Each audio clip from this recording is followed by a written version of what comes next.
Halo sahabat podcast Kasih Semandu, kembali lagi bersama saya Nini Kasyasi. Kali ini saya ditemani dengan seorang kakak yang cantik yang akan menjadi narasumber kita pada hari ini. Pasti teman-teman semua penasaran kan siapa nama kakak ini? Kak, bisa say hello dengan teman-teman di rumah? Halo semuanya, perkenalkan nama saya Yosefa Indriani Lakada Silva. Saya biasa dipanggil Indi. Oke, jadi teman-teman, kakak ini ada namanya adalah kakak Indi. Oke Kak Indi, jadi tema podcast kita hari ini tuh tentang generasi milenial melek teknologi. Wow, sangat menarik ya. Iya, betul. Kita kan akan ngebahas tentang teknologi nih Kak. Nah, sebelum masuk ke topik pembicaraan kita, saya ingin mengawal dengan satu cerita Kak. Cerita apa tuh? Jadi ceritanya, saya tuh punya satu orang teman. Nah, dia tuh setiap akhir pekan selalu berhadapan dengan laptop dan komputernya untuk ngebuat konten YouTube-nya. Atau kalau istilah anak zaman sekarang tuh YouTuber. Iya, betul. YouTuber. Jadi di video itu dia ngerekam dirinya sedang bermain alat musik, gitar dan piano. Setelah dia buat video itu, dia edit dan dia posting ke aplikasi YouTube, Instagram, bahkan aplikasi TikTok. Nah, dari situ banyak yang nonton karena mungkin tertarik dengan videonya. Jadi banyak yang nonton dan dia mendapatkan keuntungan dari aplikasi tersebut. Kalau gitu menurut kakak, apakah teman yang saya ceritakan tadi sudah termasuk melek teknologi atau tidak Kak? Kalau menurut saya, dia jelas melek teknologi. Kenapa? Yang pertama, dia menguasai komputer untuk mengedit video-video yang akan dia upload ke YouTube-nya. Dan yang kedua, yang paling penting adalah selain memanfaatkan media sosial sebagai lahan untuk mengembangkan ekspresinya, dia juga memanfaatkan platform medsos untuk menjadi lahan dalam mendapatkan cuan atau penghasilan tambahan kan ini. Ya, jadi intinya melek teknologi itu bukan hanya soal kita bagaimana cara kita menguasainya, tetapi bagaimana cara kita untuk mencari keuntungan dengan cara bertanggung jawab pastinya. Iya, betul. Oke Kak, kalau gitu teknologi apa sih Kak yang paling dekat dengan generasi zaman sekarang?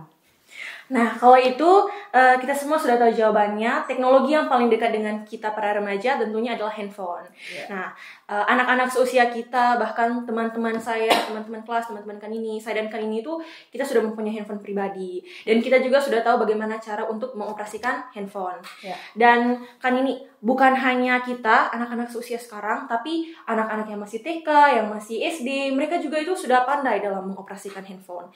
Bahkan ada orang tua yang meminta anak mereka untuk mengajari mereka bagaimana cara untuk mengoperasikan handphone. Nah kalau gitu, saya ambil satu contoh nih Kak.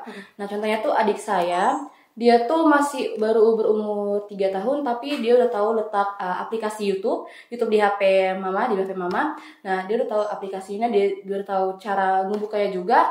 Jadi gimana ya? Beda dengan kita dulu ya Kak? Iya, kalau kita dulu kan ya bukan handphone mainnya. Ya, seperti teman-teman tahu permain tradisional, tapi sekarang kayaknya udah jarang. Iya, anak-anak sekarang lebih terpaku pada gadget. Iya.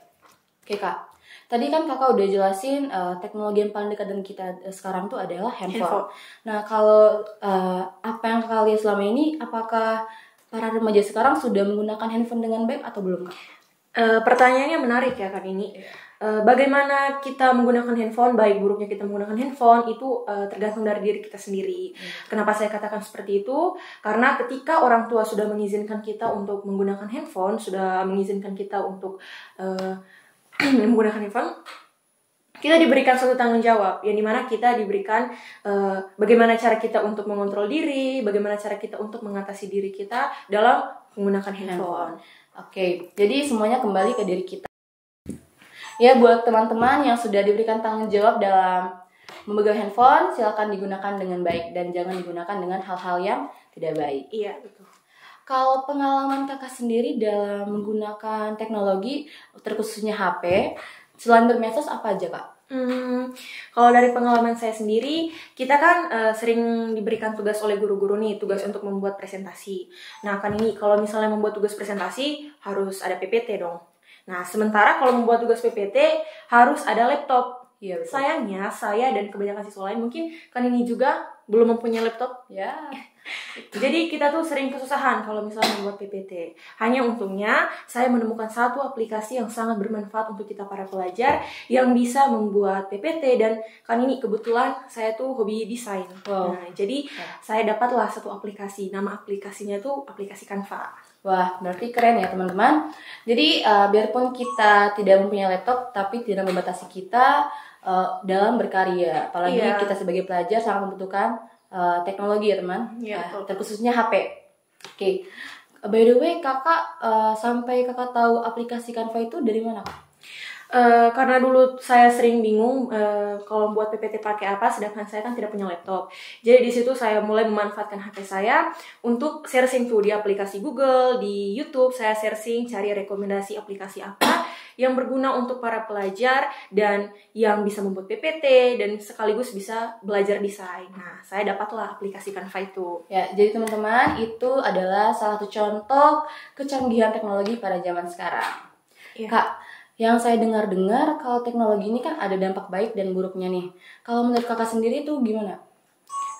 Sebenarnya teknologi itu baik karena teknologi sangat berguna kan untuk kehidupan kita. Tapi kadang penggunaannya yang salah. Nah, jadi di sini saya tidak katakan kalau misalnya semua orang menggunakan teknologi dengan salah. Tapi yang seperti saya katakan tadi, bagaimana baik dan buruknya kita menggunakan teknologi itu tergantung dari diri kita sendiri. Seperti itu. Ya, betul. Jadi pesannya untuk kita harus tetap menggunakan teknologi dengan baik. Apalagi kita sebagai seorang pelajar tetap harus menggunakan teknologi dalam hal-hal positif. Iya, betul. Gitu. Kak, kita sekarang kan sudah kelas 11 ya. Jadi saya hitung-hitung tuh sekitar 10 bulan lagi kita tamat nih, Kak.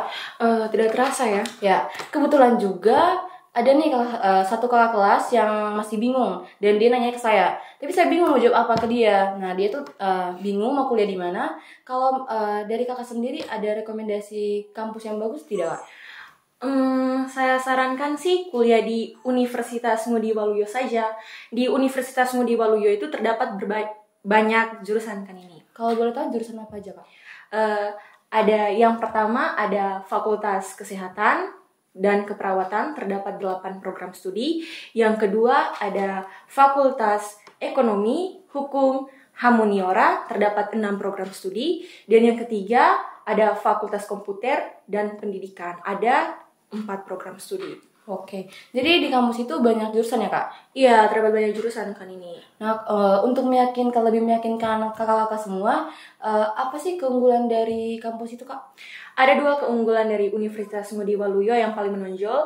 Jadi untuk kakak-kakak yang berminat, ada 2 jalur, ada jalur beasiswa dan juga ada jalur KIP. Oke, so buat kakak-kakak yang baru tamat dan masih bingung mau kuliah di mana, silakan daftarkan diri kalian ke Universitas Ngudi Waluyo. Oke, sebelum saya menutup pembicaraan kita pada hari ini, saya ada satu teka-teki nih, Kak. Apa tuh? Ada yang ulang tahun tapi bukan orang. Apa tuh, Kak? Universitas? Yap, tepatnya Universitas Ngudi Waluyo. Selamat Dies Natalis Universitas Ngudi Waluyo yang ke-29. Semoga Universitas Ngudi Waluyo selalu mencetak generasi-generasi penerus bangsa dan selalu menjadi universitas terbaik di Indonesia. Jaya terus untuk Universitas Ngudi Waluyo. Sekian dari kami, mohon maaf bila ada kesalahan kata. Karena kesempurnaan hanya milik Tuhan. Dadah.